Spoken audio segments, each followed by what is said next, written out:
కొంతమందికి రెగ్యులర్గా ఏదైనా సపోజ్ ఒక ఫంక్షన్ ఉంది, ఫంక్షన్ ఉంటే వాళ్ళు డే అంతా నించొని ఉన్నారు, సో వాళ్ళ పనులలో వాళ్ళు బిజీగా తిరుగుతూ ఉన్నారు, సో దట్ వాళ్ళకి నెక్స్ట్ డేనో ఆ డేనో కంప్లీట్ ఫుల్ బ్యాక్ పెయిన్ వస్తుంది. సో దట్ అది సయాటికా కాదు, లోయర్ బ్యాక్ పెయిన్ కాదు, కానీ ఫుల్ బ్యాక్ పెయిన్ వస్తుంది.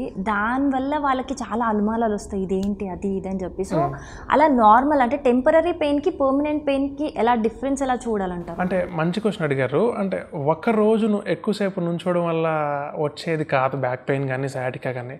అంటే కీప్ ఆన్ మజిల్ పైన లోడ్ పడి, మజిల్ అండ్ నర్వ్ పైన లోడ్ పడి అంటే దానికి ముందు ఆన్సెట్ ఏదో ఉండుండొచ్చు, బట్ స్టిల్ ఆ రోజు ఎందుకు ఎక్కువ అవుతుందంటే ప్రొలాంగ్డ్ స్టాండింగ్ వల్ల అయ్యి ఉండొచ్చు. సో దాన్ని ఎలా గుర్తించాలంటారు? కొంతమంది ఏం చెప్తూ ఉంటారంటే కొంచెం అంటే టెంపరీ పెయిన్కి రిలీఫ్ అనేది ఉండదు, బట్ దీనికి సయాటికా లాంటి పెయిన్కి కొంచెం మనం అడ్జస్ట్మెంట్స్ చేస్తే రిలీఫ్ వస్తుంది, సో అది డిఫరెన్స్ చూసుకోవాలని చెప్తూ ఉంటారు. సో దాంట్లో క్లారిటీ ఏంటి? యూజువల్గా ఒక రోజు 2 రోజుల్లో వస్తున్న బ్యాక్ పెయిన్కి అది మనం స్పాజమ్ కూడా అనుకోవచ్చు. ఈ స్పాజమ్ని ఎలా రిడ్యూస్ చేసుకోవచ్చు అంటే హాట్ ప్యాక్ యూజ్ చేసుకోవచ్చు. ప్రొలాంగ్డ్ పెయిన్స్ అంటే ఫర్ ఎగ్జాంపుల్ బ్యాక్ పెయిన్ లాంటి కేసెస్ వస్తున్నాయి అంటే అది ఒక్క రోజులో వచ్చింది కాదు.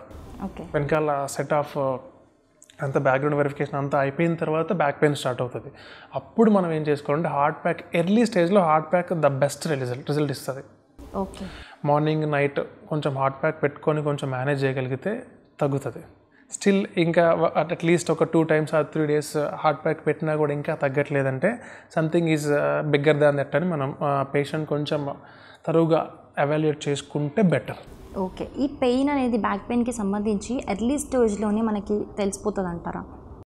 That's what. ఇప్పుడు ఎర్లీ స్టేజ్లో తెలిసిపోతుందా అంటే మనం క్లినికల్గా ఎగ్జామిన్ చేసుకోవాలి.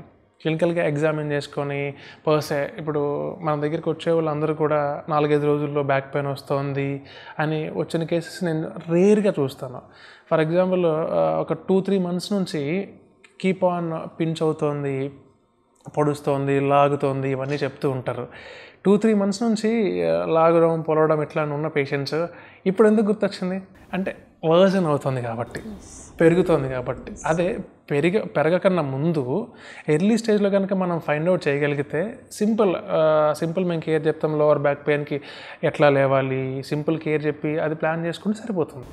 ఓకే, సో ఒకవేళ అది కంటిన్యూ ఒక 10 days బ్యాక్ పెయిన్ ఉంటుంది అని అంటే కంపల్సరీ కన్సల్ట్ అవ్వడం బెటర్ అంటారు? ఎస్. నా స్ట్రాంగ్లీ రికమెండేషన్ ఏంటి అంటే ఎర్లీ స్టేజ్లో సయాటికా కానీ బ్యాక్ పెయిన్ కానీ మనం ప్రివెంట్ చేసుకోవాలంటే ఫర్ ఎగ్జాంపుల్ 7 days అవుతుంది బ్యాక్ పెయిన్ స్టార్ట్ అయ్యి, నియర్ బై ఉన్న ఎవరో ఒకరు సమ్ XYZ మెడికేషన్ యూజ్ చేశారు, స్టిల్ ఇంకా తగ్గట్లేనప్పుడు మనం అమోర్ లాంటి మంచి ఎస్టాబ్లిష్డ్ సెంటర్కి వచ్చి చూపించుకోగలిగితే అసలు ప్రాపర్గా తరోగా సెట్ ఆఫ్ డాక్యుమెంట్స్ ఉంటాయి మన దగ్గర.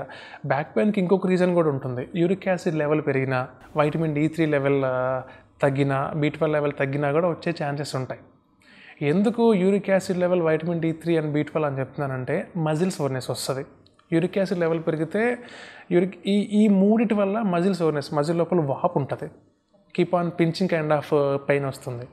దానికోసం కొంచెం మెటబాలిక్ బ్లడ్స్ అవి చేయించుకొని అవి తగ్గినా సెటిల్ చేసుకున్నా సరిపోతుంది. ఓకే.